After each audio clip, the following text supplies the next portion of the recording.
സ്വകാര്യ ബസ്സിൽ കഞ്ചാവുമായി എത്തിയ ഒഡീഷ സ്വദേശിനി കുന്നംകുളത്ത് പിടിയിൽ.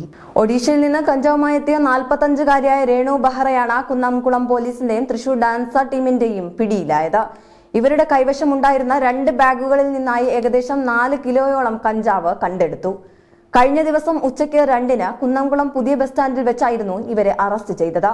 ഒഡീഷയിൽ നിന്ന് തീവണ്ടി മാർഗം തൃശൂരിലിറങ്ങിയ യുവതി അവിടെ നിന്നുമാണ് സ്വകാര്യ ബസ്സിൽ കയറിയത്. യുവതിയെ ഷാഡോ പോലീസ് പിന്തുടർന്നിരുന്നു.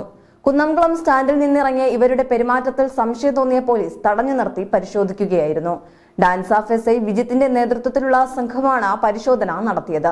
പ്രതി വടക്കേക്കാട് പോലീസ് സ്റ്റേഷൻ പരിധിയിലെ പരൂരിൽ വാടകയ്ക്ക് താമസിച്ചു വരികയായിരുന്നു. ഒഡീഷയിൽ നിന്നും സ്ഥിരമായി കഞ്ചാവ് എത്തിച്ച് കുന്നംകുളം വടക്കേക്കാട് മേഖലയിൽ വിൽപ്പന നടത്തുന്ന സംഘത്തിന്റെ പ്രധാനിയാണ് ഇവരെന്നാണ് പോലീസ് നൽകുന്ന സൂചന. അന്തർ സംസ്ഥാന ലഹരിക്കടത്ത് സംഘങ്ങളെക്കുറിച്ചുള്ള അന്വേഷണത്തിന്റെ ഭാഗമായാണ് ഡാൻസ ടീമും ഇവരെ നിരീക്ഷിച്ചു വന്നത്. പിടികൂടിയ കഞ്ചാവും പ്രതിയെയും കുന്നംകുളം പോലീസിന് കൈമാറി. സംഭവത്തിൽ കൂടുതൽ പേർക്ക് പങ്കുണ്ടോ എന്നും ലഹരിമരുന്ന് എത്തിക്കുന്നതിന്റെ ഉറവിടത്തെക്കുറിച്ചും പോലീസ് വിശദമായ അന്വേഷണം ആരംഭിച്ചിട്ടുണ്ട്.